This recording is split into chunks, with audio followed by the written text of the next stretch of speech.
ഗോളടിക്കാൻ മറന്നുപോയ കേരള ബ്ലാസ്റ്റേഴ്സിന്റെ മുൻനിരയ്ക്ക് കൂടുതൽ കരുത്ത് പകരാൻ വേണ്ടി ബ്ലാസ്റ്റേഴ്സ് തങ്ങളുടെ സ്ക്വാഡ് ഒന്ന് അപ്ഡേറ്റ് ചെയ്തിട്ടുണ്ട്. അർജന്റീനയിൽ നിന്നും യൂറോപ്യൻ പരിശീലനം ലഭിച്ച ഒരു താരത്തിനെ തന്നെയാണ് കൊണ്ടുവരുന്നത്. യൂറോപ്യൻ പരിശീലനം എന്ന് പറഞ്ഞാൽ ലോക ഫുട്ബോളിലെ പ്രതാപികളായ റയൽ മാഡ്രിഡിന്റെ അക്കാദമിയിൽ കൂടി കളിച്ചു വളർന്ന ഫ്രാഞ്ചു എന്ന താരത്തിനെയാണ് ബ്ലാസ്റ്റേഴ്സ് കൊണ്ടുവരുന്നത്. ഫ്രാഞ്ചു എന്ന ആളിന്റെ നിക്നെയിമാണ് ഫ്രാൻസിസ്കോ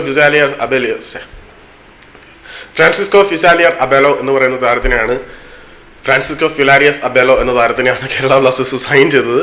ഫ്രാൻസിസ്കോ അബേലോ ഇത്രയും പറഞ്ഞാൽ മതി. അതിനിടയ്ക്ക് ഫിലാരിയസ് എന്ന് പറയുന്ന ഒരു ഫിസാലിയർ എന്നോ ഫിലാരിയസ് എന്നോ എന്ത് തേങ്ങയായാലും ഏതായാലും ഫ്രാഞ്ചു എന്നാണ് ആളിനെ അറിയപ്പെടുന്നത്. അധികം എടുത്തു പറയാനുള്ള ഒരു കരിയർ ഉണ്ടോ എന്ന് ചോദിച്ചു കഴിഞ്ഞാൽ കുറേ അധികം ക്ലബ്ബുകളിൽ കളിച്ചിട്ടുണ്ട്. ഇതിൻ്റെ ഒരു അപ്ഡേറ്റ് എനിക്ക് നേരത്തെ കിട്ടിയായിരുന്നു, പക്ഷേ എനിക്ക് വിശ്വാസം ഇല്ലാത്തതുകൊണ്ട് അതങ്ങോട്ട് ചെയ്യാൻ ഇത്തിരി ബുദ്ധിമുട്ടായിരുന്നു. ഈ ബ്ലാസ്റ്റേഴ്സ് താരത്തിനെ ഒഫീഷ്യലി അനൗൺസ് ചെയ്യുന്നതിന് മുമ്പേ തന്നെ ISL സ്കൂളിൽ രജിസ്റ്റർ ചെയ്തിട്ടുണ്ടായിരുന്നു.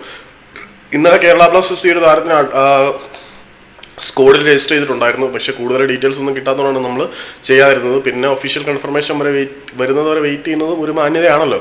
അപ്പം ഫ്രാഞ്ചു കേരള ബ്ലാസ്റ്റേഴ്സിലേക്ക് വരികയാണ്. അർജന്റീനയിൽ രക്തം ഉള്ള റയൽ മാഡ്രിഡിന്റെ അക്കാദമിയിൽ കളി പിടിച്ച് ഇവനൊക്കെ വന്നു കഴിഞ്ഞാൽ മുന്നേറ്റത്തിന് മെച്ചപ്പെടും എന്ന് പ്രതീക്ഷിക്കാം. കണ്ടറിയാം എന്താവുമെന്ന്. ഏതായാലും താരത്തിനെ കുറിച്ചുള്ള ഒരു ഡീറ്റെയിൽ വീഡിയോ ഞാൻ ചെയ്യാം.